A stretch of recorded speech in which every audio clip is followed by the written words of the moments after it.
Most bankers aren't ready to help you until after their third cup of coffee. But with Central National Bank's after-hours service, you don't have to wait for the bank lobby to open to get help. You can contact us from 6 to 8:30 in the morning or from 5 to 10 in the evening, and we'll connect you to a real, live, local person who can answer questions and fix problems 7 days a week. Bank different. Bank Central. Central National Bank. Member FDIC.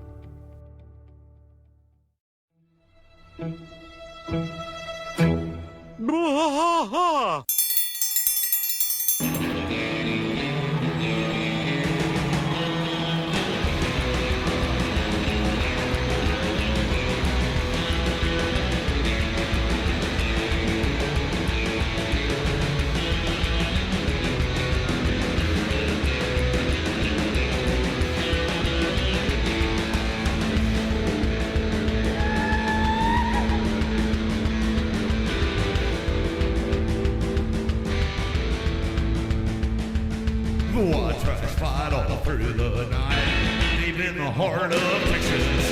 The trailer park is nice and dark, deep in the heart of Texas. That drinks his brew and he spits his chew, deep in the heart of Texas. The TV blares, but no one cares, deep in the heart of Texas.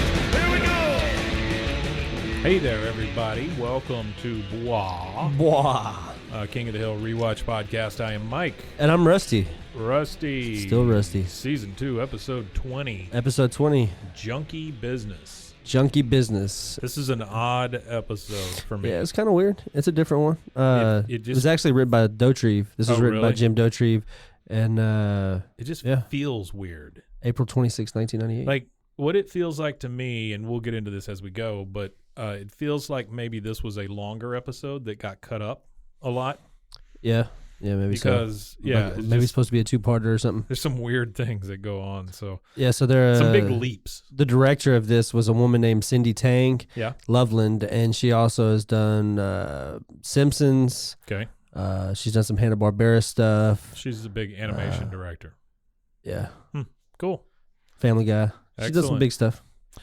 Well, we start this one at Strickland Propane with everybody gathered around, and I love that opening shot of like the grills parting as Buck is there. yeah. You know, doing his I'm telling you, man, some of the cinematic animation direction is. Oh yeah, it's on point. I really like excellent. It. Yeah, no, for sure. So everybody's standing around, and Buck says he's announcing the employee of the month. And he's like, the employee of the month is, and then you hear from his stomach, right? His stomach's starting to act up. Yeah. Looky here. I'm sorry, folks. My breakfast burrito is fixing to say adios. What'd you say we finish this ceremony in my back office? That's the bathroom is the back office. Yeah, he always calls the bathroom his back office. Yeah, from the Thatherton episode that's definitely the back that's the office. Toilet. Yeah. Everybody just kind of groans, but they do follow him back to the toilet, which is crazy because it's the men's room. Everybody's in there. They're all just kind of standing around having a meeting. And we find out here in a second that the door's closed the whole time. So it's just... the entire time. It's just weird. It is weird. It's a whole weird... Anything with Buck is weird, though, usually. Buck is... he's sitting on the throne. Character. And pants around his ankles and everything. You don't see him; you just see his ankles, and he's finishing up his meeting. He says, "Our employee of the month is Hank Hill. Congratulations, Hank. That's 41 times in a row. 41 times. Yeah, he's been 41 times employee of the month. Well, that you could tell. Well, so I wonder 41 months. I wonder if that's how long he's been working for him. That would be, what is that? That's only a little over 4 years, right? Yeah, I guess not. Isn't but that that's right? still a long time. Yeah, something like that. Because 52 is 5. I think. I bet they didn't institute the employee of the month until that time. Yeah, whenever maybe. that time came around. That's when maybe. Did it. And they just like posthumously, or not posthumously because he's still alive, but like gave him all of the impost. Like, you get the first 20 years, and we'll take this. Yeah, it doesn't matter how long you've been here. You could have them all. So he hands the certificate to Hank under the stall, shakes his hand under the stall. Yeah. And Hank says, "Thank you, sir. I wish you could see the expression on my face." And he goes, "Okie dokie." Starts to open the stall. Yeah. Hank shuts it real quick and says, "But you can't." And then Buck adjourns the meeting. Everybody leaves, but here's something I caught, and maybe I'm just looking too close, but including Buck, there's only 10 people. Yeah. Later on, we find out there's 15. Well, you got the truck drivers. Well, but Joe Jack was in there.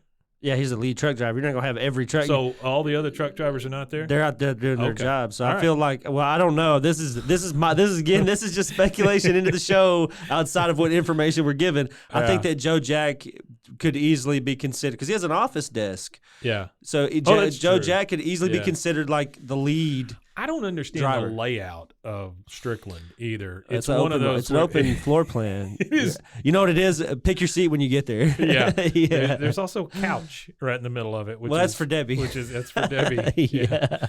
So he flushes the toilet and everybody leaves. I did put a note on here that as he's zipping up his pants, he's still talking to Hank. But I put a note on here about my Ted Nugent story. So it made me think of the Ted Nugent story whenever Buck's zipping up his pants and having this meeting.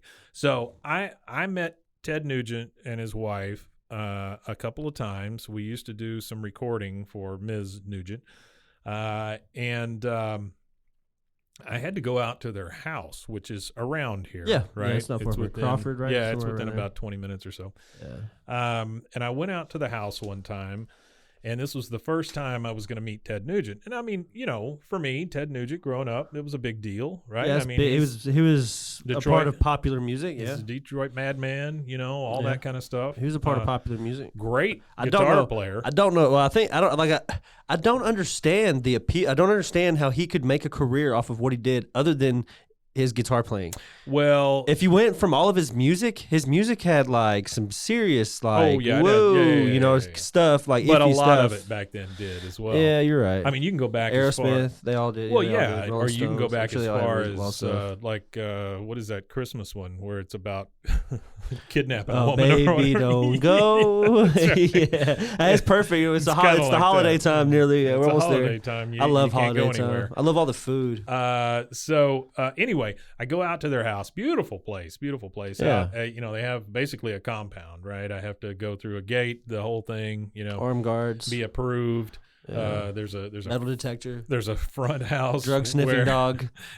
He wants to confiscate all the drugs. There's a front house where the guy lives that takes care of the grounds and stuff, and I have to go past him, and I go way back, and I drive through the house. Beautiful house, a lot of glass, overseeing their countryside kind of thing. I'm welcomed in, these giant doors. Again, lots of glass, lots of heads of dead animals on the walls. And she takes me downstairs to meet Ted. And we go down these winding stairs into what I can only call a man cave. I'm not real enthused about saying those words because man cave is one of those I just don't like. I just don't like that turn of phrase. But anyway, we go. Is it an insult? Has somebody insulted you with that phrase before? Is that why you're so jaded against it? I don't think so. I just go to your fucking man cave. It's like it's like man cave and what's the one the she shed and things like that. I just think they're goofy. But anyway, we go down the stairs. We go into this room. There are. You can tell there's a lot of ammunition. There's a big safe. There's all kinds of hunting stuff in there. And then in the middle of the room is his setup for like when he goes live. And he's got his amplifier sitting next to the chair, the guitar, the whole thing. And she goes, Ted. And he's not in there. And we have to walk into the room and we see him outside on the porch. And he is urinating into the grass. Rocking a piss right off the back porch in true Texas fashion. Yeah. And are you from Texas if you haven't rocked a piss off the back porch? I think you can be. You can be? Yeah. I thought it was like a part of it. It was about 21 years ago, I think they instituted the law where you no longer have to piss off of a porch to be from Texas. Oh, okay. I got you. I think that was Ann Richards. Oh, Ann Richards stopped that? Yeah, I think Ann Richards stopped that. Yeah. So anyway, she says, Ted. And he, oh, okay. And he comes in and he had just zipped up. This is where the parallel in my mind is, right? He just zipped up, sticks his hand out and goes, hey, I'm Ted.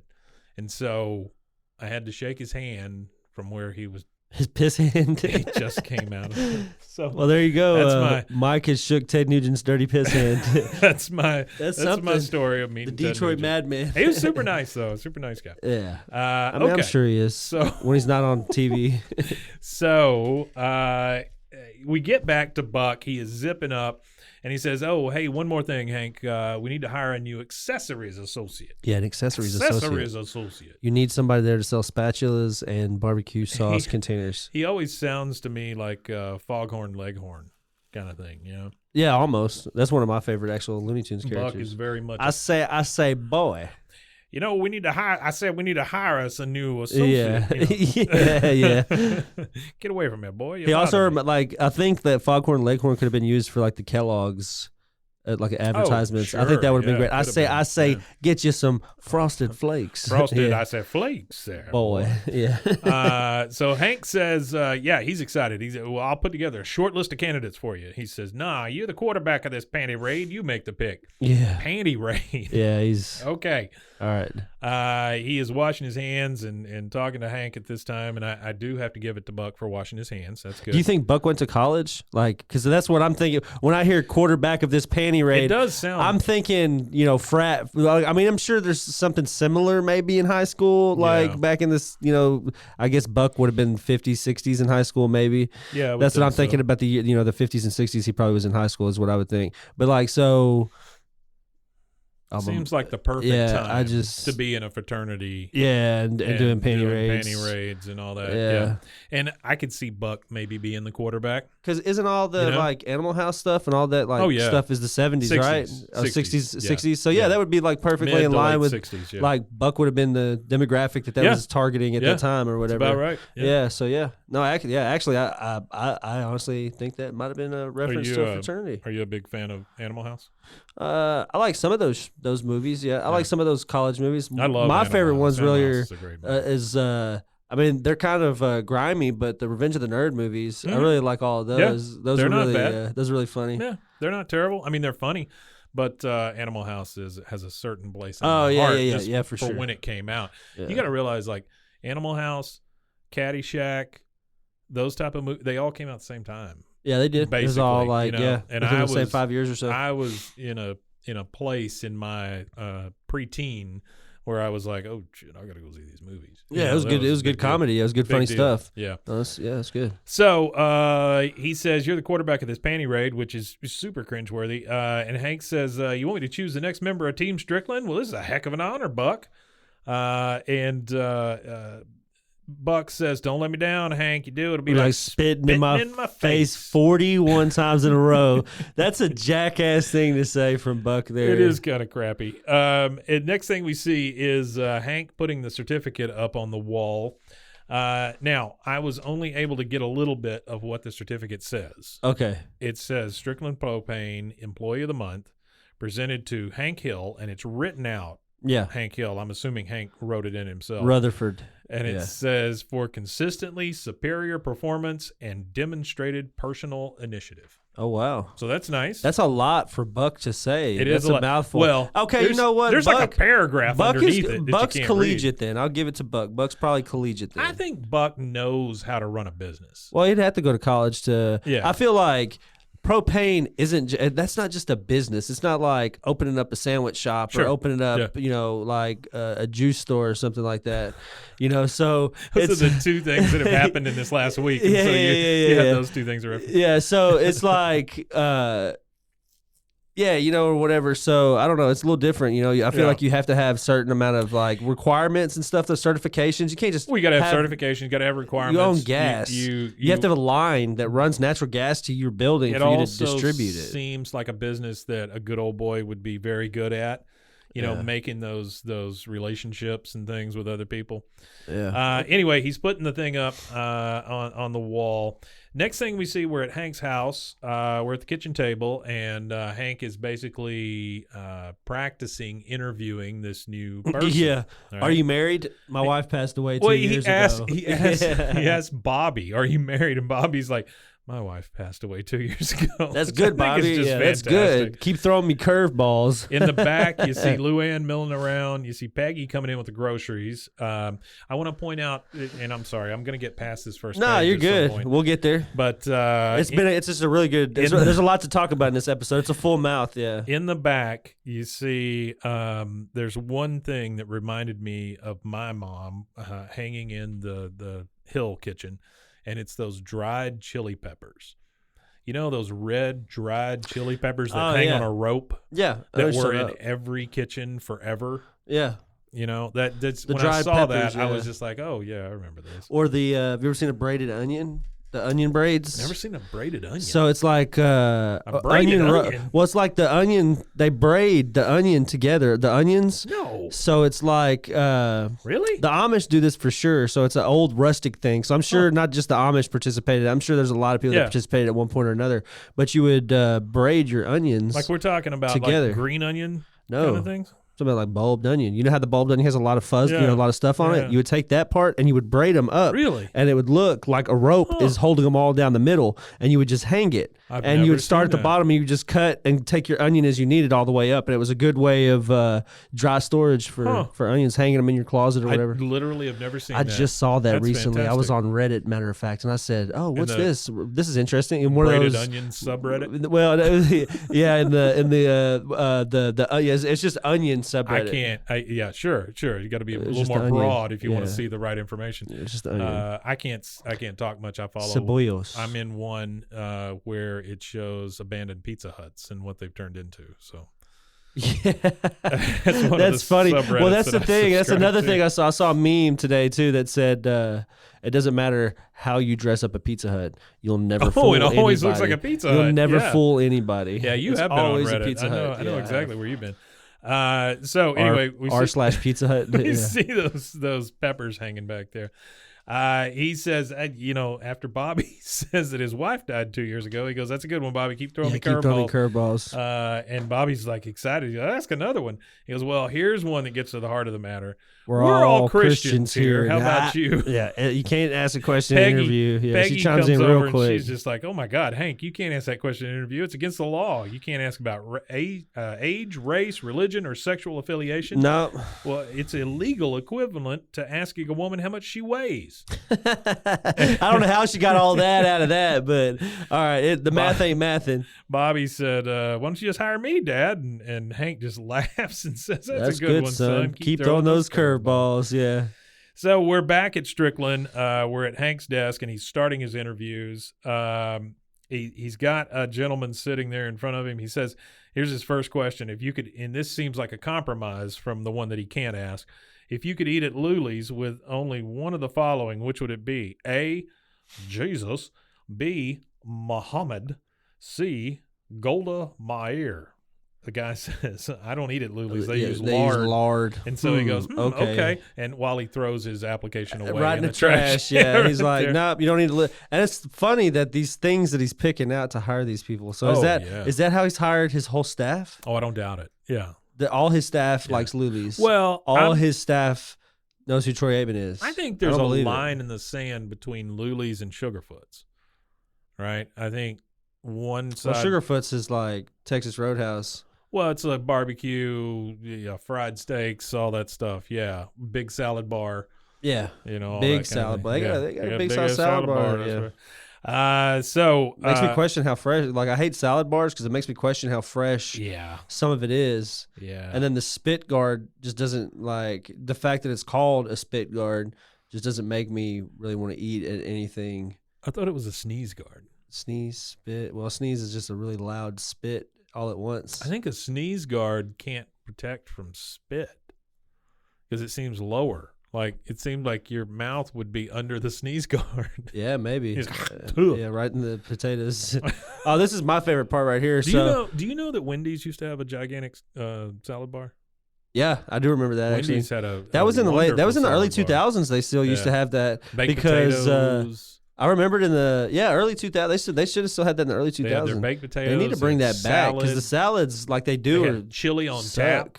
Yeah, I remember. You know? Man, that's. Oh yeah. You know, it's funny that you do say that because that's like one of those things that I kind of thought I imagined, like you know, because it's a fast food place. But I guess you're right. Man, well, that's all of them used to look like they had a garden atrium in the front of them, with those weird windows. Yeah, before they tore it, the one over here in I guess the Belmead area or whatever, they tore it down and renovated it. Yeah, I remember. That was like in high school. Yeah, they were really nice. Like they were trying to upscale those things. Well, there's a lot of those restaurants they did like that back in the day. You know, they had McDonald's kind of like crazy to me now. By the way, they all look like prisons. This modern this current look it reminds of me McDonald's of is crazy. Have you seen the show on Hulu called The Handmaid's Tale? Yeah. It reminds me of it does. Gideon. Very industrial. That's what everything is going to look like in dystopia. Yeah, like when the end of the world is going to be gray. Big gray block buildings. Like look how fun McDonald's used to look when we were kids. They had like Nintendo 64s. Oh, they had all kinds of stuff. The kiosks was like there's no Switch kiosk. Yeah. Where's the Switch kiosk?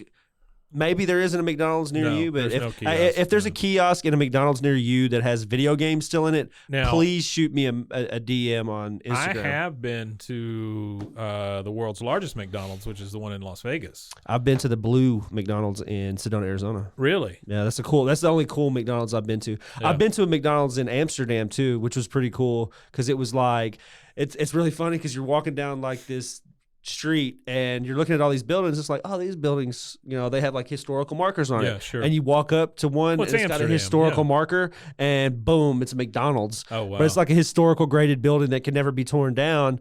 But McDonald's has to upkeep it. Well, that's the thing is like it's kind of neat because some of these things like that, like there was one, I want to say it's in France somewhere or something. I could be wrong. That's like this little hut thing in between all these big buildings, but it's a listed historical building, and they like McDonald's saved the building pretty much from being destroyed because at the time when they were like, upscaling these towns and rebuilding them and redoing all these, big buildings and stuff. Yeah, they were just going to tear it down. They were just going to tear it down. Yeah. So McDonald's put a McDonald's there and they saved it. That was a subreddit that I followed, which was mine's from fast food YouTube videos. It's like non-traditional McDonald's or something.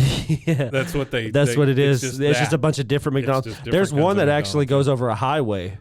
Oh yeah, it's like an overpass type deal, and you drive like people drive underneath it, and it's like over a highway. I don't know where it's at. I wonder when their menus are better overseas too. Well, that's what I was going to say about the Las Vegas one. They still serve pizza. Oh really? At that one, yeah. Oh, that's cool. Well, the ones I went to in Europe were way better. Stuff like that. Like the one at Amsterdam, it actually tasted like a burger. Huh. Well, they got instead of like MSG filled. Hormone pumped meat. I went to McDonald's the other day, and it's just really salty. The only reason I go is for super breakfast. Salty. I go for breakfast. Yeah, breakfast stuff's not bad. I don't know. It's just really salty. So I always ask for no salt on my fries because there's enough salt on the hamburger. Like if you eat the fries with the hamburger, you get enough salt. See, I make up for that. I ask for your salt. Oh, okay. So you get extra salt. You have a salt deficiency. Please? There you go. That's right. I need more salt, please. So this part right here is like my favorite. My ankles are not quite big enough. They're not. I'm trying to blow those up as big as I can. You might need to leave the salt. Yeah, you might need to use the LITE, the light salt. Yeah. Oh my God, that stuff sucks. I would just go off of salt. Well, my dad had high sodium. And he had to use the light salt. My grandparents had the same thing. They were using that light salt, and it tasted like garbage. It's nasty. It's not even worth using. Oh. So let's get back to it. So we got. I'm so sorry. No, you're good. That was my fault too. So this is actually my favorite part. My favorite part of the whole show. So he goes. The second interview. Yeah. So he goes, Mr. Harrington, you seem to have a few gaps here in your work history. Very old man. Very old man. Red baseball very hat. old man. Yep. Well, 35 to 45. FDR was in the White House, so I was on the welfare, And in the 60s, you had Kennedy and LBJ. So I was on the welfare. And then from 77 to 81, Jimmy Carter. So I was on the welfare. That made me laugh so much because all of those presidents were known for putting in some type of policy or whatever for welfare or social care or something like that. Actually, LBJ was like there at the movement for the civil rights. He did all that big civil rights stuff with that. I guess it was the Civil Rights Act that John F. Kennedy was trying to do. LBJ had a great movie with Bryan Cranston. That's like one of the best biopics, I think, for a president for me, just because Bryan Cranston he's really good. He really is a good actor. I think people estimated that guy when he came out real popular. Well, with, it was Malcolm in the Middle. That's what I'm saying. People underestimated even then. Go back and watch it now. It's good it stuff, is gold. man. It's really, really good. Yeah, he's really good. So our next interviewee is Dale. Yeah, Dale. Hank says, Dale, what are you doing here? He says, I have killed all the bugs in Ireland. It is time for me to take on a new challenge. My resume. And he hands him a piece of notebook paper that's been torn out and there's of a spiral. And there's a bug crawling on it. Yeah. That's right. And he reads it. He says, 1984 to present, Gribble and Sons Propane, Yuma, Arizona. Dale, I've known you since we were in the first grade. He says, you don't know me. You know what's in Yuma, Arizona? I'm unknowable. What?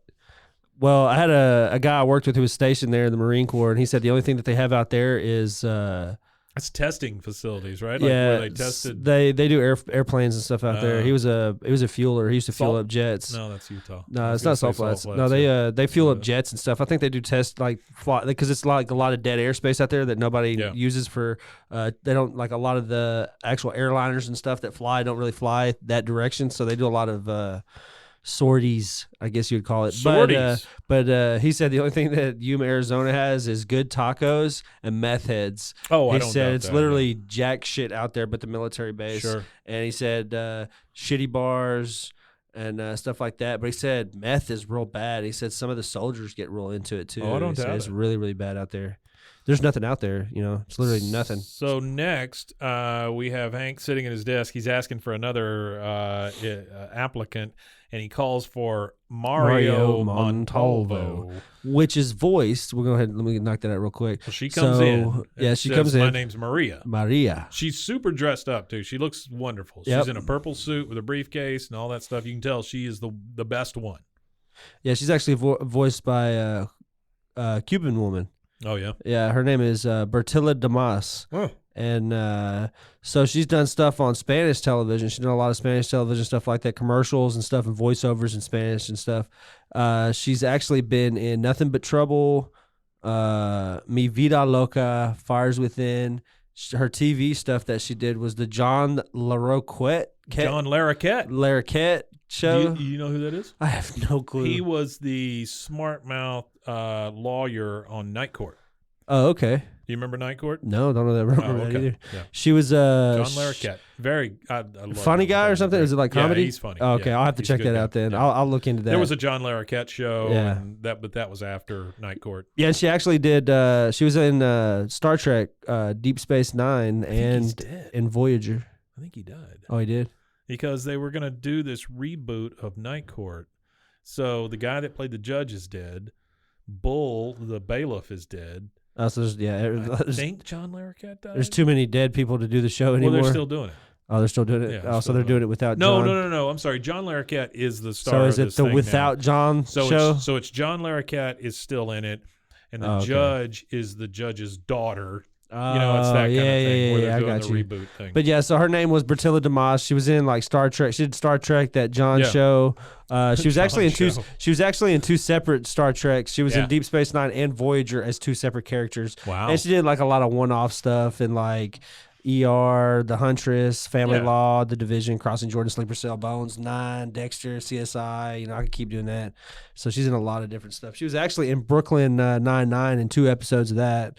4 episodes of La Quinceañera. So, I mean, she's been in a little here and there. She's been in a lot of stuff. Yeah, she is. So Hank is a little confused. He says, oh, my, I'm terribly sorry. You have to understand this job requires a certain comfort level with barbecue. This is weird. So I just assumed this was a typo. Let me double check. And then he calls out for Mario. Yeah, that's weird again. This is so insulting to this lady. Mario. And I feel, there's no man named Mario. There's only a woman named Maria. I feel bad for her until I see her at the end of the show. So he said, well, how do you like that? She goes, as I walked through your accessories department, I could not help notice you featured the Wagner Char King. He says, you know about the King? The King. She says, dual side grills, 3 center racks, 35,000 BTUs of propane powered Fury. As an accessories associate, it is my job to know. He says, well, your qualifications are impressive, but I do have one last puzzler. Miss Montalvo is the way he says it.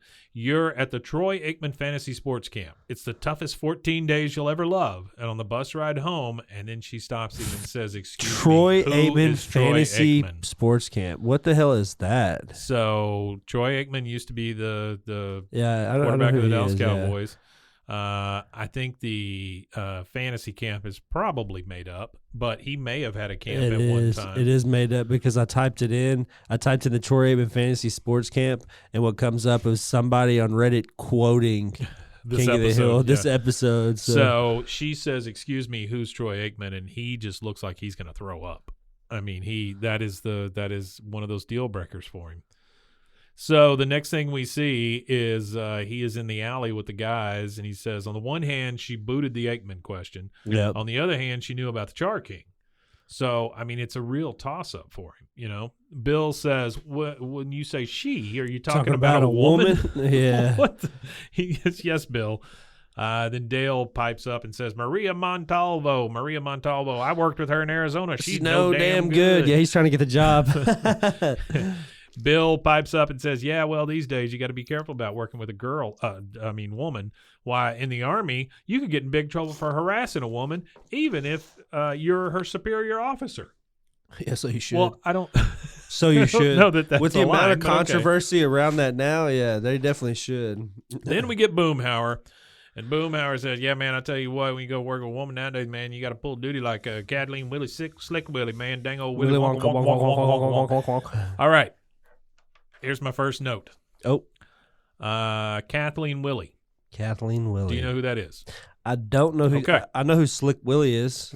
Is he talking about Willie Nelson? So, no. No, okay. So, Kathleen Willie is a former White House volunteer aide who on March 15th, 1998, alleged on TV news program 60 Minutes that Bill Clinton had sexually assaulted her on November 29th, 1993.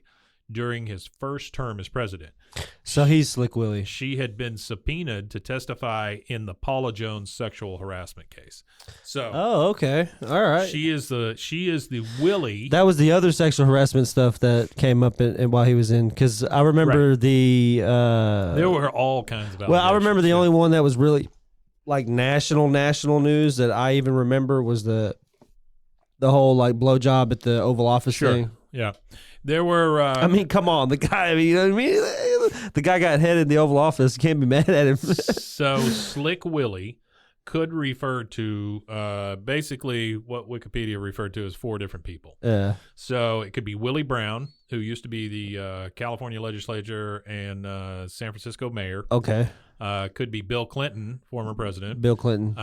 W.W. Harrington, former mayor of Memphis, or Willie Sutton, a prolific bank robber. So apparently all of these guys at some point were called Slick Willie. Slick Willie. Okay. I'm going to go with... it's Clinton. Yeah.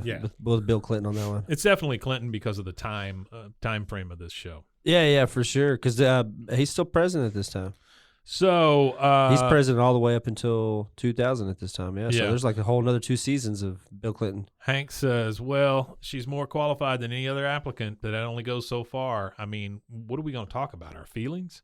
I like these. There is a awkward pause there. Yeah, really awkward pause. And they all look at each other and kind of like kick the dirt and stuff like that. Yeah. Because they sure don't want to do that. Like talking about like references from the day and stuff, like political references, because of course the show tries to be apolitical while still kind of having the overtones or whatever, undertones or whatever. That's kind of one of those things that I like, how they pull some obscure like political reference of the day and throw it into the show. That way you know where they're at in time based upon what the hell they're talking about in like the place in time. Yeah. Because 1990, like I said, 1998. Yeah, you know he's still president at this time. So that transitions us. No, you're good, man. That transitions us back to the Hill House, and this is one of the oddest scenes right here. This is one that throws this thing off for me. Hank and Peggy are getting in bed and they're talking, and Hank says, "Peggy, there's something I got to tell you. I interviewed a woman today, and apparently she's very handsome." Yeah. It's a weird way to talk about a woman. He kind of paused, though, and then said very handsome. He says she's also extremely well qualified and sharp as a tack, but don't worry, I'm not going to hire her. So Peggy, coming out in her curlers and her slip, She says, why would I worry? I feel for her. If people had been afraid to hire me because I'm pretty and smart, I would have never gotten to where I am today. She's a substitute teacher. Yeah, that's it. That's all she is. Hank says, I just don't know what the rules are anymore, Peggy. If Bob Cecil made a big sale, I could just give him a pat on the back or something. How can I do that with Maria Montalvo? She says, okay, well, please, honey, women are nothing to be afraid of. Just give her a hug. Put your arms around her like this. Ooh, and she shows him how to hug, which bad advice. Bad advice. And don't weird. hug nobody at work. And weird. Yeah, please. Don't hug anybody you're not comfortable hugging at work. Don't just like walk up and just start hugging people. Just don't hug people at work. How about that? How about we just make a rule? No there more you hugging. Go. No more hugging at work. No more hugging at work. That way you don't get sick and Free hugs. You don't get sued. Yeah. He then says what I think is one of the weirdest things, unless he's trying to get lucky. He says, I don't know, Peg, what if she gets her cheek up against mine like this? Oh. And starts rubbing cheeks together. Yeah, and she's like, a little rowdy. And you can tell she's getting a little fired up. She says, well, in that case, you can just start to struggle politely like this. Struggle politely is a weird phrase. I wrote down nuzzle, look at each other, kissing, and then we transition after a bunch of moaning to Peggy just laying there passed out with her hair all messed up with her curlers still in. Then we go over to Hank. Both of them are completely naked, apparently. Yeah, they are. And Hank is sitting up in bed just going, oh, because he is terrified that this is what's going to happen with Miss Montalvo. Because you can't work with a lady without going to bed with her. I mean, it's not exclusive. No, you should not assume that you're going to exclusive. I mean, it can happen, but it's not generally something you should be doing. No, I wouldn't suggest it. You probably should. I mean, especially if you're in management, it was probably a no-go. If you're just like, well, I don't think a line cook. All. Well, if you're like a line cook and a waitress, you know what I mean. Okay. That's generally how it goes. So that's the difference, huh? Well, I mean, come on. You're not. Line cook. I'm never against like working with somebody and being in a relationship with them if you're not working in the same direct area. So if you're like wait staff and then you're the cook, sure, you have minimal interaction, but I think that's okay. Yeah. So we then go to Strickland's, and Hank is sitting there holding Miss Montalvo's resume, and I would like to take a quick look at Miss Maria Montalvo's resume. So, I saw that. I actually picked up your notes when I sat down and looked at those. Yeah, I saw that. I thought that was cool. No way you can read this. I thought that was cool. No, there's not. I really couldn't. I put it back down. Yeah, it's like a doctor who never learned how to write. It says Maria Montalvo at the top, and then it has her address, and I think it said 2332. It may be different numbers, but it said West Longhorn Street, which I really appreciated. Yeah. Arlen, Texas, 29206. I don't know if that zip code is even in Texas. I don't know. What was it again? Say it again. 29206. I'm going to look that up real quick. 29206. So her first reference is she was a sales manager at FERB Propane Inc., FERB. I'm going to go ahead and interrupt you. So that is actually in Richland County, Columbia, South Carolina. That's what I thought, man. I mean, that 292, that is not Texas. Not any Texas places that I've ever. No. I mean, most of them I know are like sevens. They start with like a 7. Then she was before that she was a sales. Before that she was a sales associate at Marsh Propane Accessory Manufacturing in Galveston. So she worked at the manufacturing industry. She did. And then before that, she was a junior account manager at a gas propane distributor in Abilene, Texas. Oh, so she's highly qualified. Highly for this qualified dumb job. To work in gas. She knows more about spatulas than anybody you'll ever meet. She went to the West Texas College of Business and Industry. Wow. And she graduated from Roger Staubach High. You know Roger Staubach? I know who he is. Yeah. Isn't he the guy who he was a quarterback of the I know Cowboys. He was a quarterback, but wasn't 70s. He a quarterback that also had to go to the military before he got to serve? He was in the play Navy. Football. Yeah, he was in the Navy because he played for Navy, and they wouldn't sign a waiver to let him go play the NFL, so he had to go do his 4 years. Him, or was it the other way around? And then David Robinson in the NBA Yeah. Both those guys were in the Navy. And did they have to go to the Navy first, or they got to go to the Navy after? They did. Okay, well, because there's one football player, I can't remember who it was, but they were in a similar situation like that. But they had to go to the Navy first. Yeah, and then when they got out of the Navy, they did too. Or Staubach and or after. Oh yeah. Well, no, I don't know. I don't know what I'm thinking. Yeah, I guess it is Roger Staubach. That's what I was thinking of. So Maria Montalvo, I thought that this was a one-off, but it is not. She appears in season 2 in 2 different episodes, season 4 in 1 episode, season 6, 7, 9 in 1 episode each. Then season 11 and season 13, she's in 2 episodes. Okay. Which is pretty cool. I did not realize that she even shows up again. I guess that's my downfall. Yeah. But Hank, sitting at his desk, he's basically crumpling up her resume, and he says, keep your resume on file, Miss Montalvo, which is kind of a shitty thing to do. Yeah, it is. And then we see Leon, the guy we get to know as Leon, being dropped off in front of Strickland. And here's one thing I want to try. Okay. After you're done with that, I want to talk about his voice actor when you're done.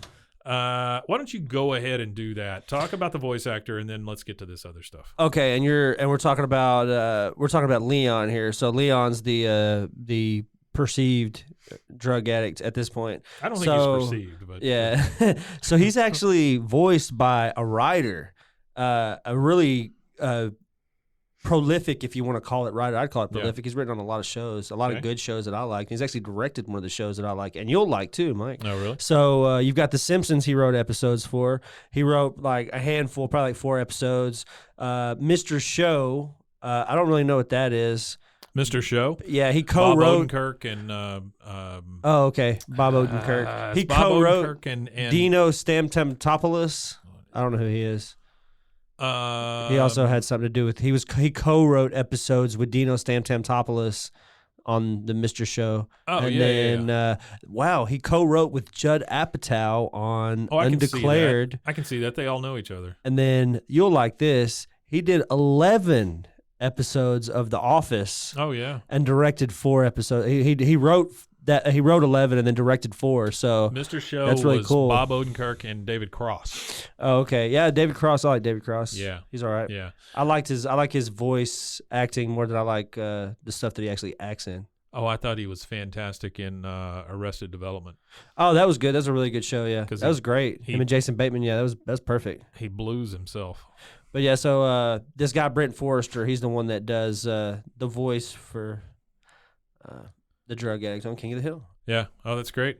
So he was also a head writer and executive producer for King of the Hill as well. The thing matters. I was going to bring up is the phone number on the side of the Strickland propane tank that goes by. Did you call it? It is 409-555-1436. Oh, you can't call it. It's a 555 number. That's nobody. Well, it's area code 409. Yeah, that area code 409. That's Galveston. Galveston. Yeah. Beaumont area. Galveston, Beaumont. Yeah. I don't know if this number works or not. But 555, I wouldn't imagine. Well, what I was going to say is we got a commercial break coming up. After the commercial break, we'll try this number and see if it actually works. Okay, sounds good. So we get Leon walking in, and he says, "Hi, I came about your ad. My name's Leon Petard." Hey, and then he looks over and he sees the Cowboys calendar, and he goes, "Hey, Cowboys, all right." And so, of course, Hank is like, "Oh, Leon, you just answered my first 6 questions." My first 6 questions. Like, why would you ask 6 questions about a football team? I don't know. He said, "There's one more thing I'd like to know. What do you think of propane?" Leon says, "Well, probably shouldn't say this because it sounds kind of crazy, but after God, country, and family, what I love most is propane and propane paraphernalia. That is like crack to Hank." He says, "Son, if that's crazy, you just walked into a funny farm. Welcome to the team." So we're back at Hank's house, and he and Peggy are getting in bed once again. And he says, "Leon's perfect, Peggy. He's like Bobby without all that stuff Bobby does," which is really a great insult to his child. That is a terrible insult to Bobby. He's calling Bobby a drug addict. Well, he's just calling Bobby a dork is what he is. She says, "Yeah, well, what about that woman you were going to hire? You said she was the most qualified of the whole bunch." He says, "Oh, you don't have to worry about that. I passed her over." So you were attracted to her. Yeah. He goes, "What?" Because I don't understand her. I don't understand this logic either at all. Whatever. But I mean, I guess that's. I guess you could she could kind of get there man, I don't some know. way. She says, "Oh, you must think she's one hot tamale if you could even stand to have her in the office." He says, "Peggy, I didn't hire her. Again, she's gone." This is one of those things that pops up in the conversation, like this right here. The scene pops up in the conversation about Peggy being the worst. Yeah. He says, "Peggy, I didn't even hire her. She's gone. I'll never see her again." She goes, except when you close your eyes and kiss me, right? Is that what you're saying? And she just rolls over and turns off the light. That's it. Like the night before, they're doing it, and then now tonight she don't want none of it. So we're at the next day, and it is 8 a.m. on the dot at Strickland Propane. Hank comes in. He's got donuts from Pastry Man. Pastry Man Donuts. Pastry Man Donuts. That's what we should do. We need to do some voice, like we need to get like a list of companies and then do some voice commercials that we could add in with our own like actual commercials that we Pastry do. Man like Donuts. right after it. Yeah, I think that would be funny. So he is he's kind of pacing because it's 8 o'clock and Leon ought to be there. He puts a little sticky note on the donuts. It says, "Welcome aboard, Leon." Yeah, that's all they could do before cell phones. So if you were showing up late to work, all they could do is pace back and forth. All they and could be do is wait. pissed. All they could do is wait and be pissed. That's right. They must have been way madder back then because, like, I can text you and tell you I'm going to be 5 minutes late now. They couldn't even say nothing. So if they were, like, going to be really late, like 20, 30 minutes late, you had no clue. So you're just sitting there, like, 5 minutes goes by. Like, every 5 minutes, you're looking at your watch and you're like, well, damn, they're still not here. They're still not here. My anxiety's up. I'm getting pissed. You either call or you show up, one or the other. That was it, yeah. So 11 a.m. rolls around, and Leon finally comes in. Yeah. He says, "Son, where have you been? You're over 3 hours late." I wasn't late. I was early. I got here at, what time do we open? He says 8 o'clock. He goes, "Yeah, I got here here at 7. And you weren't here, so let's go get some coffee." But the waitress, it turns out her dog was sick, so I thought, hey, if I take her dog to the vet, she might buy some propane, from us. So there's this line at the vet because of this farm accident. They're trying to keep it quiet, so you might not hear about it, but here I am with a customer's dog, and I just can't leave her, so I'll promise I'll never come to work early again. Which is nuts. Yeah. And during this whole thing, that story sure is long. That's what Hank That's says. how you know it's true. So let's go sell some gas. Team Strictly rules. Team Strictly. Woo. Yeah.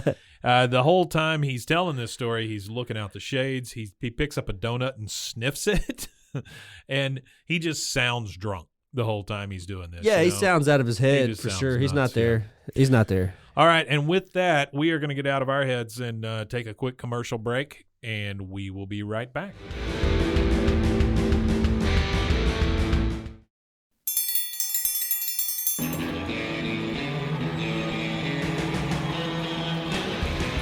Hey, everybody, it's Rusty with the King of the Hill podcast. Blah. So we are currently trying to win Podcast of the Year, and we're hoping that you guys could help us out by nominating us on Waco Awards website. If you Google Waco Awards Podcast of the Year, the hyperlink will pop up for you to click on Google's search. Also, on social media, I've posted about it quite a bit, so you guys can go to all of our social media platforms at Twitter, TikTok, Instagram, and I have the link posted there on a few different posts, and help us, at least get nominated. If we can't win, it would be great to at least have a nomination in our first year of podcasting. And we hope that you guys have enjoyed the content and continue to enjoy the content for the rest of the year. All right, we are back. And now we're back to Bois. Yeah, we're back. Okay, so we said that after the break we would try this phone number. Yeah, we're going to try to call 409-555. What's the other digits? 409-555-1436. So I'm going to try that now. Let's see what we get. The number you've dialed is not in service. I think that's what happened. Please check the number and dial again. Or dial 611 for really customer. hate that voice. I wonder like what that the prefix T-Mobile phone voice. numbers It's a are. I terrible wonder what the voice. phone number prefixes are.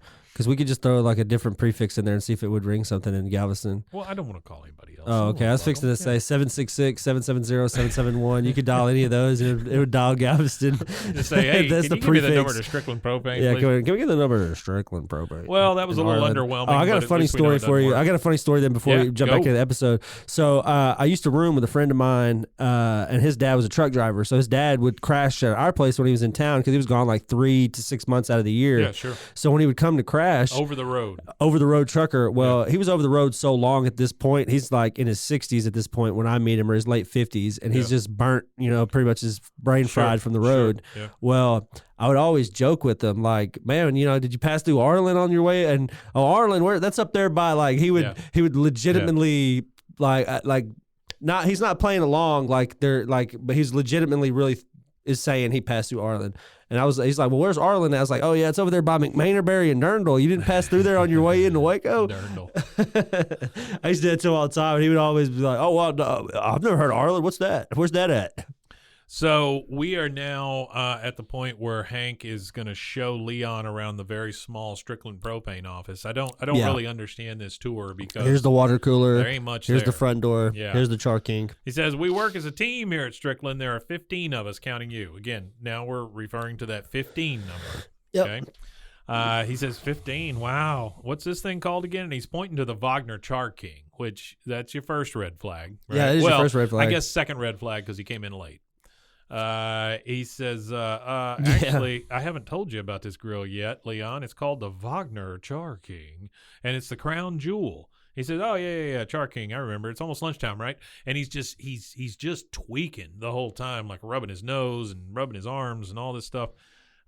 Finger under his nose a lot of times, which makes me think Coke, but then he gets real loopy, so it's not I don't know what he's doing in there. But Hank says, well, it's getting close, I guess. He goes, great, and just goes straight to the men's room. He comes out a couple minutes later, and he is high as a kite. He says, hey, it's the Char King. And he's just like floating, man. Next thing we see is Leon sitting in the break room watching Monsignor Montoya on the TV. We hear some Spanish music playing, and no deals. And so we see Monsignor Montoya pull the priest's shirt open. He's got a wire on, and he goes, oh, Dios mío, no. And then he goes back to Leon, but he literally shoots the guy. Yeah, shoots him. Kills the guy, I guess, in the middle of the church. Yeah. So that's the subtext to Monsignor Montoya. Actually, there was a we learned in this episode too that the actor Eduardo Felipe, who plays Monsieur Martinez in the show, has his own clothing line. He has a line of pants. We do learn about that here in a few minutes. Yeah. So the actor actually had it? Well, don't tell me yet. We'll there's no real actor or whatever. So it's the in show. It's like the guy in King of the Hill who plays the guy in Monsieur Martinez. Guy who plays Monsieur Martinez. No. And not the actual guy that plays him, but the guy who plays him in the show. The name of the actor that plays him in the episode. I started making these connections in my head. I was like, oh wait, the actor actually has a line of pants, and then they mention it in the cartoon, and then anyway, he is just sitting there and just kind of drooling at this. He's just staring at TV. He's just out of it. And here comes Hank in. He said, and what gets me is Leon sitting there, sandwich in his lap with a cigarette hanging out of his mouth in the middle of a propane dealership. I would think Hank would have an issue with that. I would think Hank would have an issue with that too, but you got to remember Hank's from the era where people would pump gas and smoke cigarettes. But he says, hey, Leon, you might want to unwrap that sandwich now. Lunch has been over for about 20 minutes. Okay, Coach. I don't understand why he keeps calling him Coach, but he says, I don't either. Via con Dios, and then just starts laughing, and Hank just, okay then, and he goes away, and Leon just starts bawling. Like he's just out of it. Yeah, he's way out of it. Like he's not on like normal drugs. He's not smoking pot. He's on He's on something that makes him puke. And he's doing the goofballs. Yeah, the goofballs. he's probably doing what John Belushi and Chris Farley were doing. Now we're back at Hank's. I imagine he's a heroin addict. That's what I will assume with the puking and the opiates and the foaming at the mouth. I'll assume some opiate. Yeah. We're back at Hank's desk, and Buck comes up and says, "Hey, Hank, how's your new hire doing?" "Oh, I think he's going to work out just great, sir." And he says, "Yeah, well, I could have sworn I seen him over by the trucks puking his guts out." He said, "Well," He's pretty excited about working in propane, sir, but once he sells his first grill, those highs and lows will smooth out. Okay. So that's what I can envision is like a young, like 20-something-year-old Hank puking over the bed of his truck. He's so nervous. Because he's nervous about having to sell grills. Buck says, well, he's got to take the edge with that first Char King sale. He says, I hope they do smooth out because remember, Hank, he's wearing the name Strickland over his man-teat. Man-teat. So. Man-teat. Next thing we see is the phrase of the episode, man-teat. The next thing we see is Hank is writing Leon's name on the sales board, and the phone rings, and Leon is quick to get to that phone. T-Man? T-Man? Oh, Strickland propane, taste the heat, not the meat. And Hank's just like, Lord, no! Hank freaks out. Yeah. He runs to the phone, grabs it. Hello, Miss Shattuck. I want to sincerely apologize. Our slogan is taste the meat, not the heat. I hope our error has not inconvenienced you. And well, I hope in future you will be a customer again. So he lost a customer. And then over the phrase taste the meat, not the heat, not the meat. Yeah, and then that killed the whole customer relationship. That killed it. Well, that's the thing is customer service is huge in sales. You can say literally one thing wrong, and it's like, oh, well. But, dude, come on. This is just the saying. Well, taste the meat, not the heat. You don't know how serious Miss Shattuck is about barbecue. She's big on the meat. She might be like a full blown like barbecue competitor. Don't mix my meat and my heat. If they're screwing things up, like she might have bought 3 Char Kings and he just ruined a deal. True. But I just don't think that would realistically. I don't think that. So Leon is really down in the dumps now. He says, "Taste the meat, not the heat." He's over there banging his head against the wall. So they pan to him, and it's just like boom, and he's not like just tapping his head. He's like leaning his head back a little bit and slamming it forward. So hard that Hank's certificate falls off the wall. And as he's just chanting, I'm surprised there's not like a place that has like all 41 of them like in a row. Well, like you know how they have presidents, like they have like the pictures of presidents like that. When he got it, he took down his old one and put up his new one. Yeah. So it knocks it down off the wall. Hank goes over there and tries to put it back up, but the guy's still banging his head on the wall. It falls down again. So now we go back to the Hills house. Bobby is at home watching the TV, and on the TV we hear fans of Mexican soap operas know him as the evil Monsignor Martinez. But off screen, the man of the cloth makes cloth into his own line of casual pants. There you go. So I think this is the first time that we've heard that Monsignor Martinez is evil. I always thought that he was like a kind of like guy. Boondock Saints. I thought it was that kind of thing. Kind of like what do they call it? What is it, like a chaotic good? Yeah. Something like that. Like I always thought he was like an anti-hero. That's what I was going to say. Right? That's the word I was looking for. Really was anti-hero. But anti-heroes are chaotic good. But here on TV, they call him evil. Yeah. So I thought he was like slaying crack dealers and stuff like too, that, right? or not even just crack dealers or drug addicts. I think he was just like bad stuff. I think the same vein as I guess Boondock Saints wiping out all the evil. Yeah, but I guess if we saw that's a phenomenal. It is a great movie. Second one's not as good. The third one won't probably be as good as the other two either. We see. I guess that's why we see. Do you think they make that? I'm sorry, I don't mean to interrupt you, but do you think they make a third Boondock Saints? Well, actually, after Norman Reedus just got his star too on the wall or on the out there in front of the Chinese theater. Well, if they're making if they've got a Clerks 3. Hey, you know who's in Clerks 3? I have to show you this comedian I found. So there's this comedian who is an autistic comedian, and he shakes real bad while he's doing his comedy or whatever. And man, his comedy is just really, really, really good for him having anxiety disorders and things like that, and a lot of problems with being like on a stage. It's just super, super funny. Well, he was discovered by Jay from Jay and Silent Bob, Jason Mewes. Oh, yeah. And Jason Mewes put him in Clerks 3 as a little cameo. But he tours with Jason Mewes. He's one of Jason Mewes' touring comics. Jason Mewes has had his own problems, and so I'm sure with drug addiction. And I'll go ahead and do this because I was going to do this at the end. But like as a disclaimer, drug addiction is not funny at all. No way, shape, or form. As a disclaimer, we want to add that in there just so you don't think that we think that drug addiction's funny. About the way Leon acts. There's nothing funny about it. I really didn't find Leon that comical as a character at all. I didn't find any humor in it. No. There are jokes that are said throughout the show that are good, but as our fact checker already put out, like how drug addiction is handled in this episode, again shows the era that we were in of not as politically correct and stuff like that. And I just don't think it was even for that era, especially when at that time you had a lot of bad drug addiction issues in the 90s and stuff like that with heroin and stuff. There was a lot of bad stuff. We had Dare though, so we were fine. Well, we were fine. I think Dare created more drug addicts than it probably saved. Yeah. Well, because like that was always a joke when we were in high school and started smoking weed. We all wanted Dare shirts because we thought it was funny because we all signed Dare sheets when we were kids and we were all sitting around in a circle smoking weed together. What Dare did is they showed you how to use drugs. They showed you what they looked like, if nothing else. It was so they like know how to identify them. videos on how to use drugs. This basically. is what crack this is looks bad. like. Don't do this thing. This is what crack does to you. Yeah. So Hank comes in the room and he says, Bobby, how would you like to help me out around the shop for a few days? I can't pay you, but you can have all the snacks you want. We got fruit pies, pretzels, all kinds of Newtons. You had me at fruit pies. Bobby with his fruit pies, man. He loves some fruit pies. That's what we should do when we have an event for the final. Sell fruit pies. We should sell fruit pies. Yeah. We can sell a lot of fruit pies. Now we're back. We would sell out. I think we would sell 100 fruit pies. Even if 10 people showed up, we would sell 10 a person. Like there's fruit pies are that good. 5 fruit pies. Like if you're talking about like the Miss Barrett's or the hostess or whatever. Yeah. Oh, 5 fruit pies. I'd probably put away 8 fruit pies. Well, I'm just saying. We should get a box of fruit pies. Somebody's going to be and looking record at me. each other eating fruit pies and see how many fruit pies we can eat before we get sick. Do that. That's great content, though, Mike. That's what the people want. That's what the people want. Just a hey, how about this? If this episode gets over 250 downloads, I will eat fruit pies till I get sick.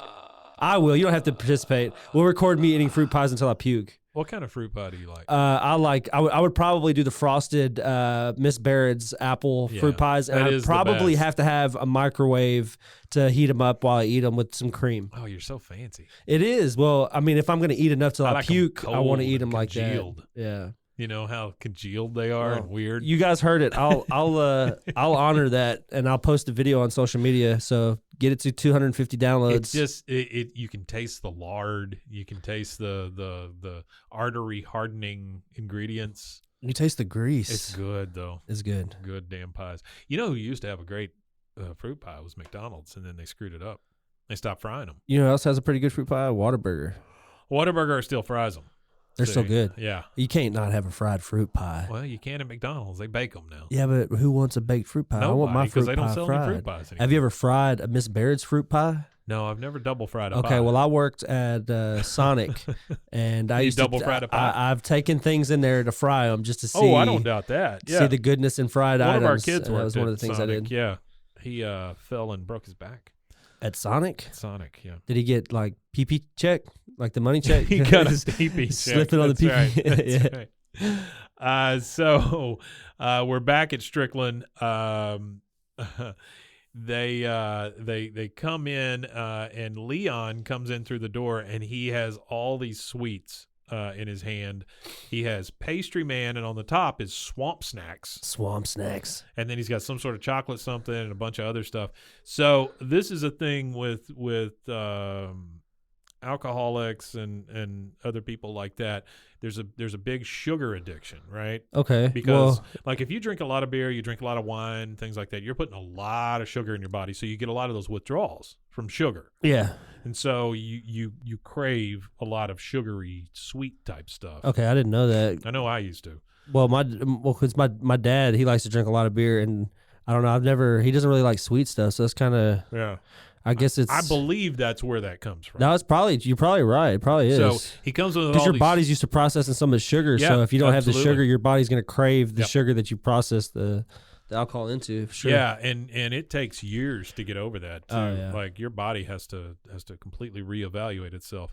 Leon comes in and Hank introduces him to Bobby. He says, "Leon, this is Bobby. He's going to be helping you out today." And he is just like, he's in one of those manic phases, right? He's like, oh, that's great, because I'm just bursting with ideas right now. Okay, listen up, I got a whole new filing plan. Let's go. And he gets all of the files out of the filing cabinet. All of them, throws them everywhere, like a Just 52 card pickup. Like, that's the worst way to get organized, is just pull everything out at once and just throw it all about. And then literally the next second, he is over in the corner, curled up, and he says, oh, God, there's so more files here than there are stars in the universe.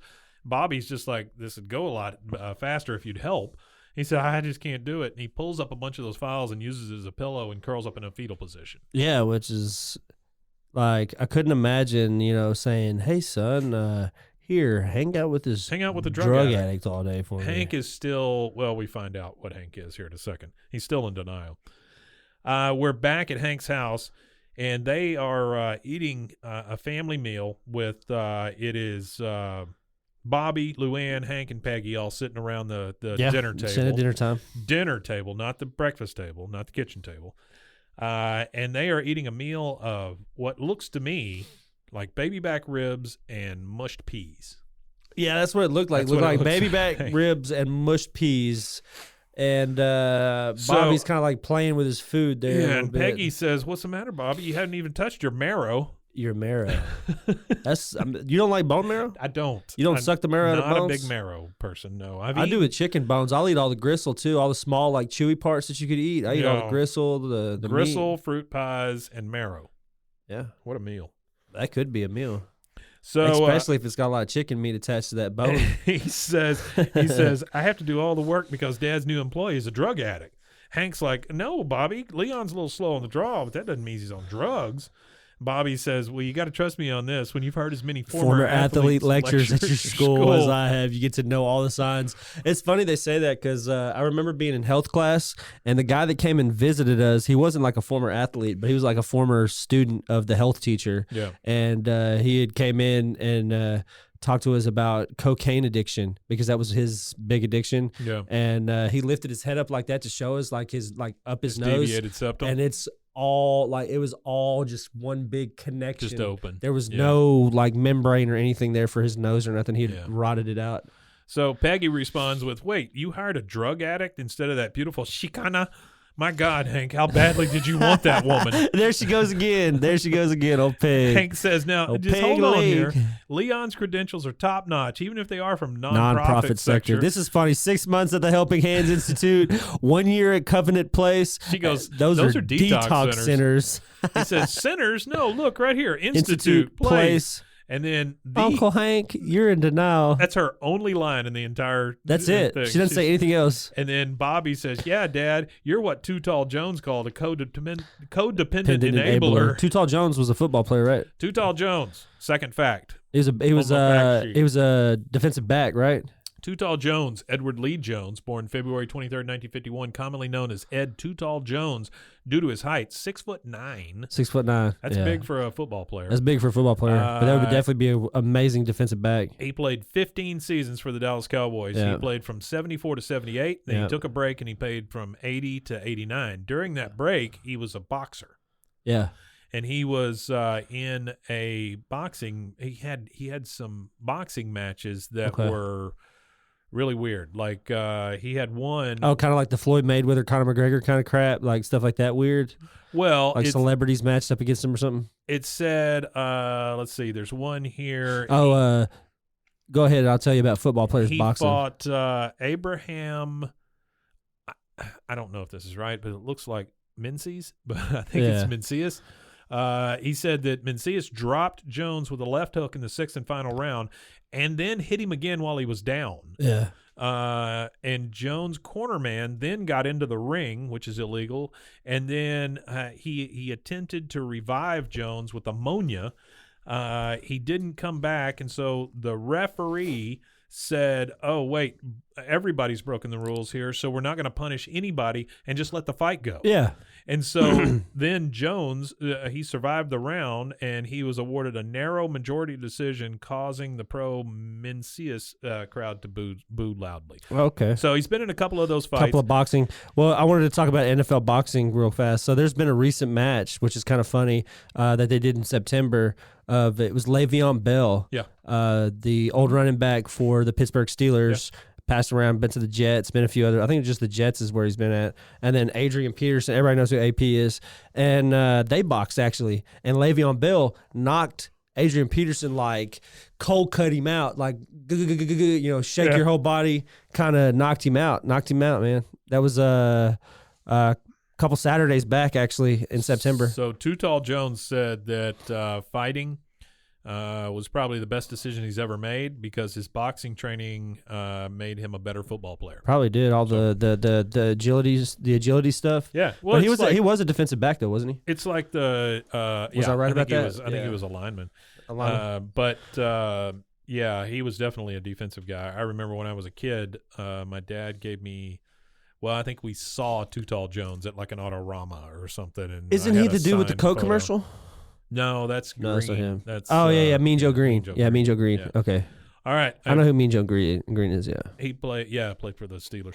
Yeah. Okay. So, he was an end. Sorry, he was a defensive end. Hank says, you kind of come into terms here. Hank finally says, well, he does do a lot of vomiting, even for a new employee. Yeah. We're back at Strickland, and this is weird to me also, that Buck is bringing in an old lady with a walker, and he says, all right now, Miss Throckmorton. Miss Throckmorton, yeah. With our new electronic debit system, you never even have to check your bill. Oh, my, that does sound convenient. Okay, I need to talk about Miss Throckmorton. Yeah.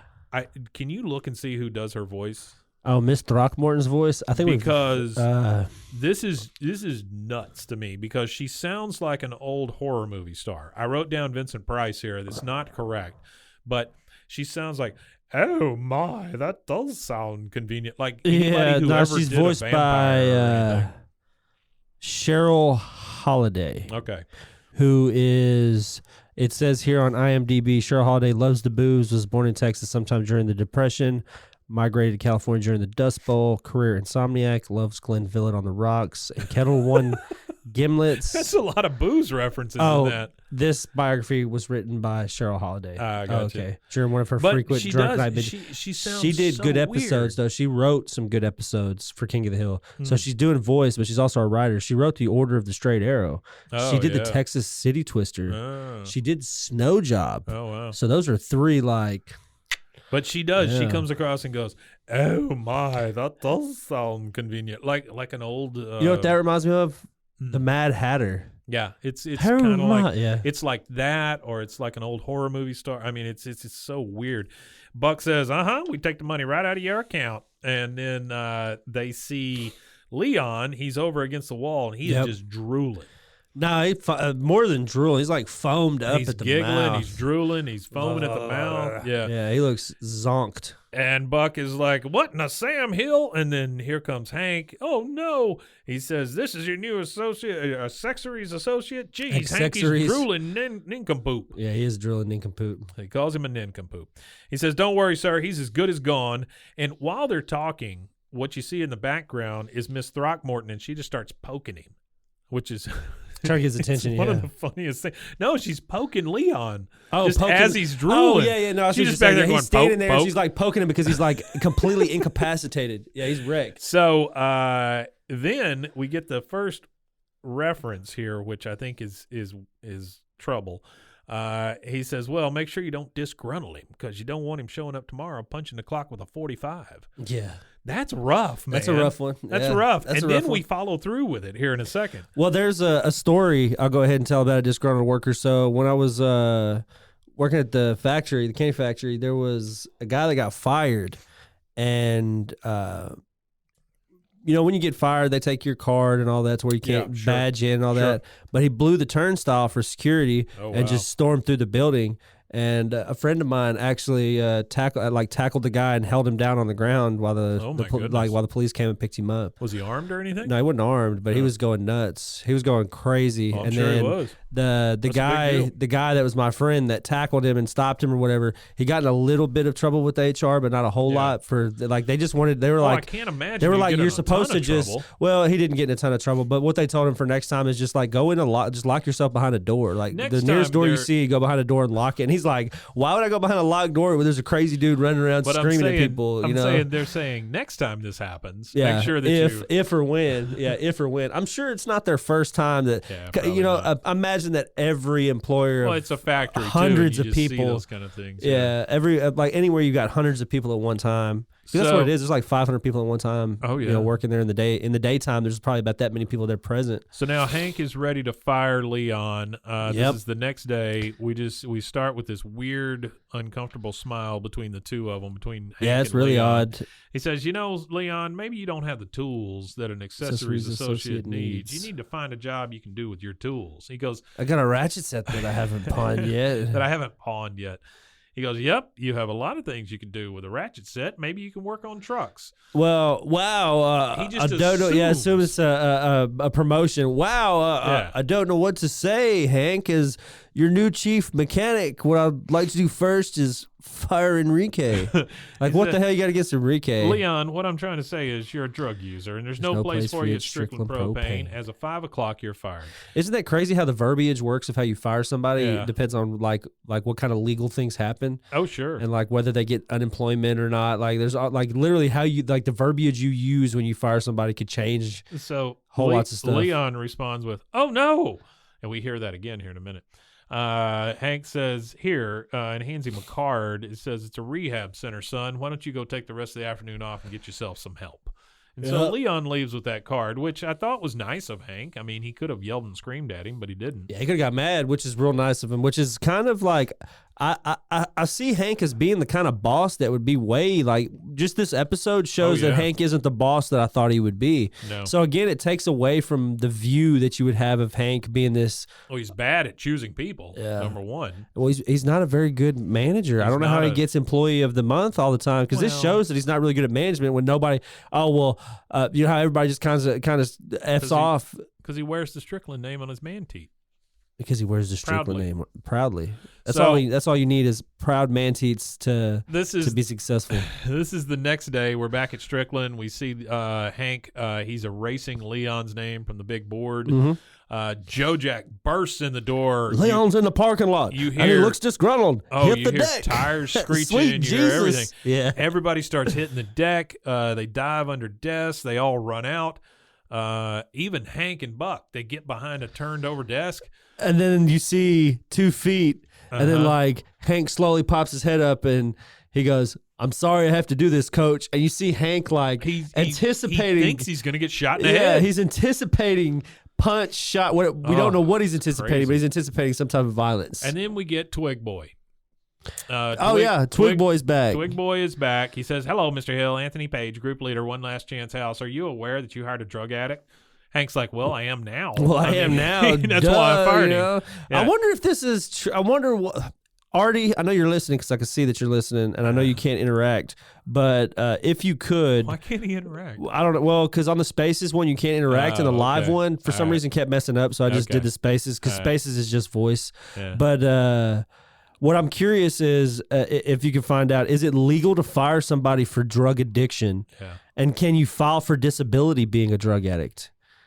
If you can figure that out for us, like on a federal level, I wonder if that's even because that's what he's saying. Yeah. He's saying I'm a drug addict, therefore I am disabled because the ADA only works for people who are like have an actual disability, right? And like a clinically, a disability, diagnosed disability. So Anthony Page says, "Oh yeah, you're in trouble. All right, it's against the law to fire this man. He's a drug addict." Hank says, "Are you sure you don't want to just shoot me?"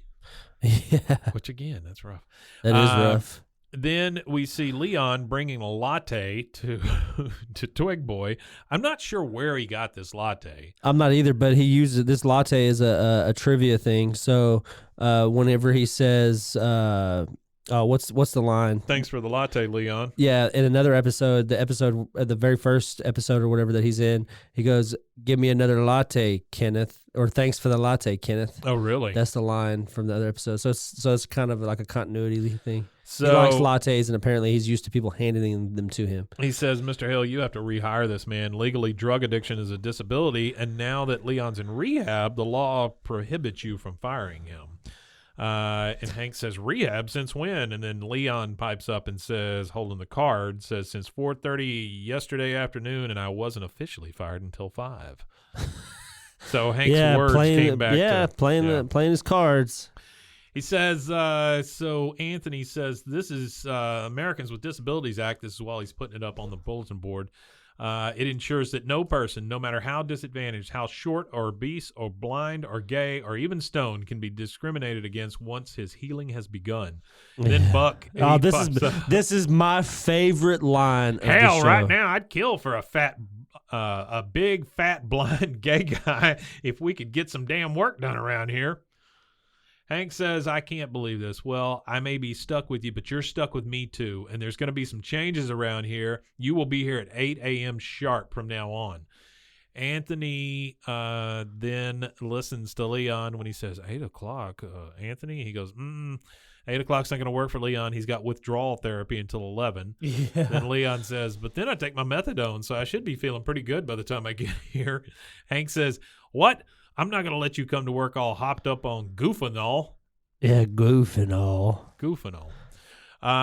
He says, Anthony says, yeah, and he'll need to have the lights dimmed because his pupils will be dilating pretty big by about 12:30. Hank wants to know what kind of game he's trying to play here, and Anthony says it's not a game, sir, it's a law, and we win. And Leon's just like, woohoo, with his shirt all hanging out.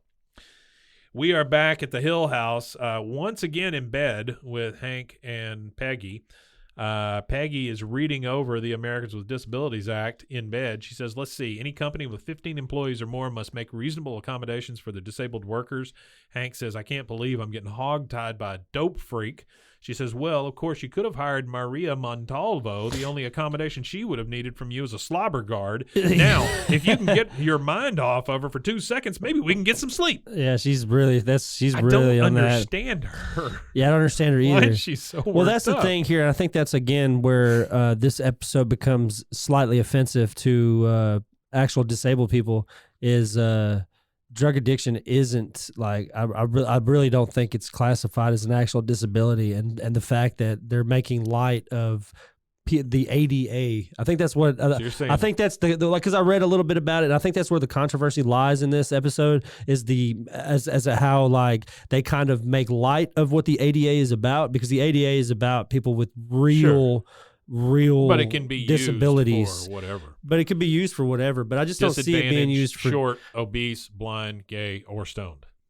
I just don't see it being. Yeah, I see that. I just don't see it working for drug addicts. So we're back at Strickland. Leon comes in his sunglasses. Hank is over there with the dimmer. That was the first time we've ever seen.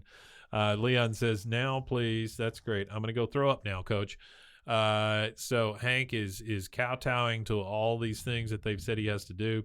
Joe Jack comes up and says, Hank. Oh, wow. Hank. Sorry. I don't mean to interrupt you. Oh, yeah. But it says right, I just want to look it up. So Artie didn't have to. That way we could have it on hand. So it said drug addiction and alcoholism are recognized disabilities under the ADA if they they have to substantially limit one or more major life activities to be considered that. That is crazy. I never knew that, Mike. Well, I know my alcohol. So when I was addiction, when I was an alcoholic, I could have. It greatly influenced the way I got alcohol. So I mean, yeah. that's one of the I had a things in buddy my that life was on ADA really, for anxiety, and he worked at HEB, and he could just leave. He could just be like, "Hey, I'm having an anxiety attack," and then just go home. Crazy. But Joe Jack comes up and, Hank, I got a bone to pick with you, honey. How come Jimi Hendrix gets a futon in his workstation? Hank says, well, because he's disabled, Joe Jack. It's all there in the fine print. Come on, you got propane to haul. He said, honey, I'm too mad to drive a truck. It's almost like my anger is handicapping me. My anger is handicapping So we see the first inclination of all the employees starting to turn. Yeah, that's why everybody's going to start abusing what the ADA is, which, again, the ADA doesn't function in this way. Next thing we see is Hank rolling in a big gas canister, and it is a big one, right? It's one of those that's it's like a tall 5 one. foot tall. Yeah, it looks like an acetylene torch tank, actually. He comes in, and the lights are really, really dim, and Hank's got this canister, and then we hear the bell tinkle, and he says, customer, Jason, can you get that? Jason, who we've never seen, says, sorry, Hank, and this is while his feet are up on the desk. He says, sorry, Hank, I suffer from obsessive-compulsive disorder. Oh, and if I get out of this chair, Garth Brooks is going to die. Jason, what's his last name? Jason Adderley. So Jason Adderley is the Adderley kid. Remember the Adderley kid that was the video gamer kid? When they showed him, he looked like an alien. Oh, yeah. So this is his dad. Not only is it his dad, he is voiced by none other than, I believe it was Jim Dotrieve. So Jim Dotrieve did his voice. Same one who wrote it. Yep, same guy who wrote it. So Hank, going to the next one, says, Joe Jack, can you get that customer? And Joe Jack's just cackling on the phone. But then he's laughing his ass off, and he looks over at him and goes, I'm far too mad, honey. Much too angry, honey. Yeah, I'm much too angry, honey. So then Hank asks Melinda for a little help, and she says, oh, I'm just too bloated. She's over there just filing her nails. Hank says, oh, heck, I'll do it myself. And you can see him like stretching out his back because he's killing himself. He's doing all the work. Oh, my back. Yeah. So the person that came in is Peggy, and she says, what the hay is going on around here? What the hay? She gets shushed by Debbie, who is laying on the couch. And my question that I wrote down is, why is there a couch? Why is there a couch? Yeah. There's a couch in the middle of this store. Hank says, it's Leon. Now all my employees want in on that damn Americans with Disabilities Act. And then Peggy, again, being very angry in this episode, she goes, she shushed me. And Hank says Debbie's got the yuppie flu, and Hector claims he has something called priapism. He wants a roomier workstation and a view of Debbie. So I think that's a jerk-off is right. joke. Yeah, that's one of my notes here. Prolonged erection. So, and that's and guys, if you have an erection for longer than 4 hours, that's not a good thing. Please go see a doctor. It's not. Yeah, it's not a good thing. So there's two things referenced here: yuppie flu and priapism. Okay. Yuppie flu is a derogatory name for chronic fatigue syndrome that implies it is simply a case of burnout. Okay. It was used from the 1980s onward, particularly following the publication of an article in Newsweek that referred to it as yuppie flu. What is a yuppie? And so it says it's a fashionable form of hypochondria, is what it said in the article. Yuppie is a term that came into use in the early 1980s and referred to young and upwardly mobile professionals. Oh, so like Wolf of Wall Street. That's a yuppie. So yuppies, they were young, high-earning city dwellers. Probably live in Manhattan. The accusation here is that the disease only affected affluent, middle-class yuppies, and anyway, the piece, there was also a piece in Rolling Stone that referred to it as a yuppie disease, and there is also an Italian music band called Yuppie Flu. Also, I want to put a disclaimer in for any yuppies out there. We're not trying to offend. We're trying to be politically as correct as possible. I'm trying to offend all the yuppies. To yuppies. I'm going to offend all the yuppies. You know, they have a TV show called Bubble Yuppies. No, Bubble Guppies. That's what it's called. Never mind. I'm sorry. It was a kid's show. I thought it was called Bubble Yuppies. Bubble Yuppies. It was just them doing Quaaludes. Priapism. Prolonged erection of the penis. A full or partial erection continues hours beyond its cause. It isn't caused by sexual stimulation. The main types of priapism are ischemic and non-ischemic. Ischemic priapism is a medical emergency. Oh, wow. Although priapism is an uncommon condition overall, it occurs commonly in certain groups, such as people who have sickle cell disease. This is the image I'm going to use when I don't want that. Whenever I advertise. I don't want that. So here's my question about this priapism. Okay. The reference here is Debbie's got the yuppie flu, and Hector claims he has something called priapism.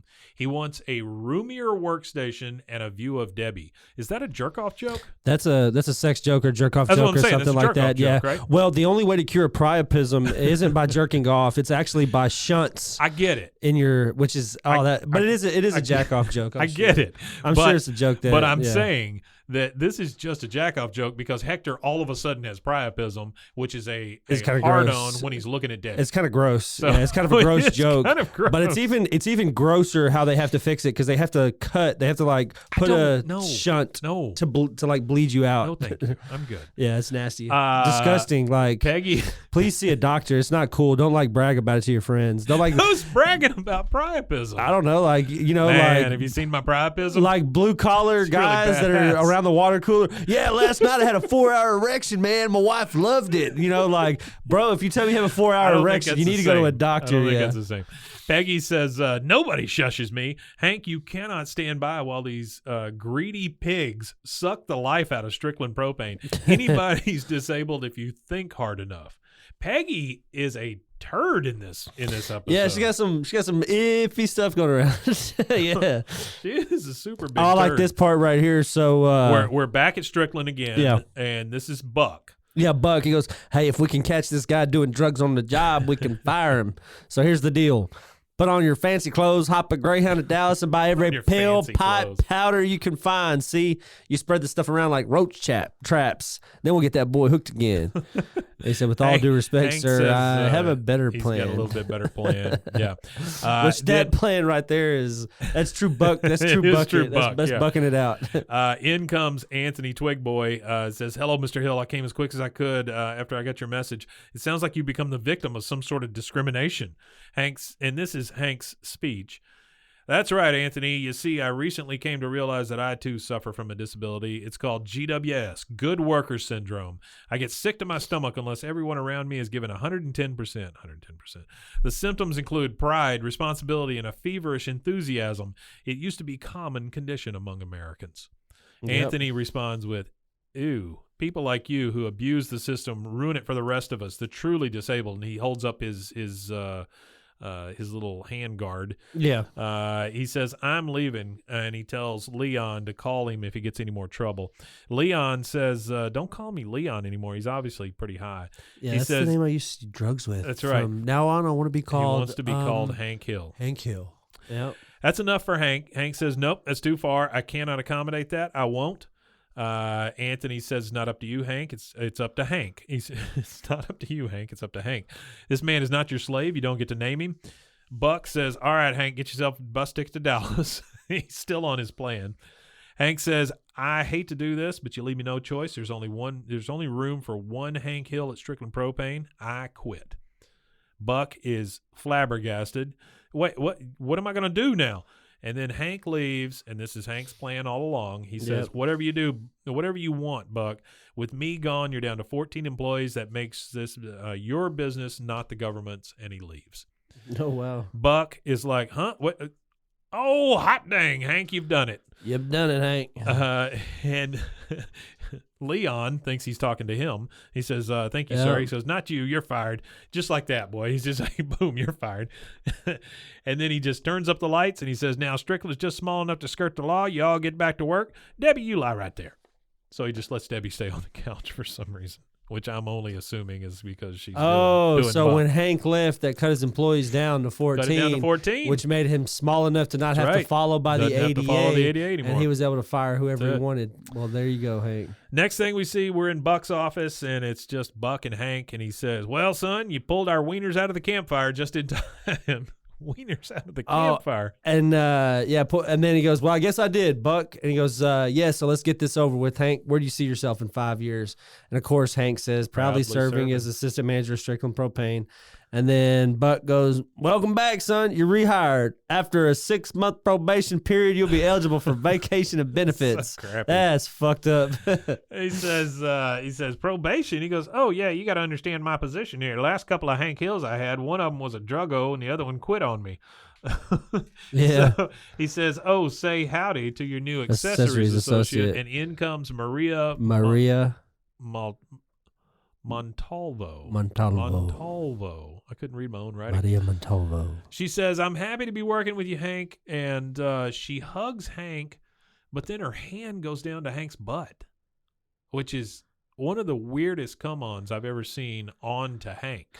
I think that's the funny thing is that she ends up sexually harassing him. Well, it's not funny. It's not funny, but she sexually harasses him when Peggy was worried about it being in the Hank, coming on to her. And then, which I don't understand why Peggy had been with Hank as long as she probably has, would even assume that Hank would have eyes for another woman. Here's the thing that makes me nuts. Joe Jack comes in and goes, Peggy's in the parking lot. She looks disgruntled.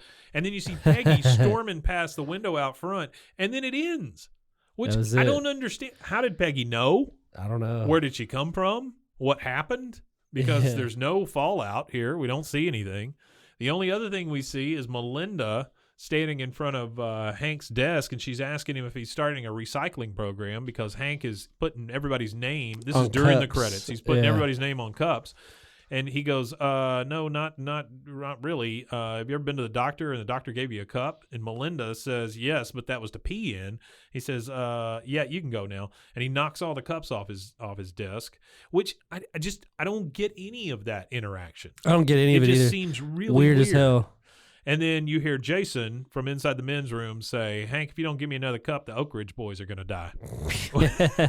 Which that's a great joke. That is a good joke. But I just don't understand. You know what this scene reminds me of with the cups? I can't remember what it was called, but it was that like snowboarding movie or whatever. And he was like, he gives the cup to him and says, we're going to need your sample in this. Yeah. And the guy shits in it instead and like brings it to him full of turds. Hands him a pea cup full of crap. And that is it. That's all for season 2, episode 20. That was season 2, episode 20. Yeah, it's not my favorite. Yeah, it wasn't my favorite either. It was good. It was some good jokes, but other than that, it had great jokes like every episode does. But it just wasn't one of those really well, I don't know, thought out episodes. I think fine. that. But again, it felt to me like it was cut together really weird. Iffy. Yeah. So. All right, tell them where to find us. All right, guys, you can find us at BWAAAKOTH on Instagram, TikTok, and Twitter. Also, if you would like to vote for us for the Waco Awards, we'd appreciate that. You go to WacoAwards.com, and they have it all there. Vote for us for Podcast of the Year. Bois, a King of the Hill Rewatch podcast. No exclamation point. Just BWAAAKOTH. Actually, you could just put our hashtag BWAAAKOTH, and I'm sure that would suffice too. It'll work. And we'd really appreciate that. Please vote for us if you can. You can also find us at roguemedianetwork.com with all the other shows, and we'll be back Friday. Yeah, and we'll see you guys Friday. Gonna do some minor characters. Yep. All right, we'll see you guys. We Matanye, indeed.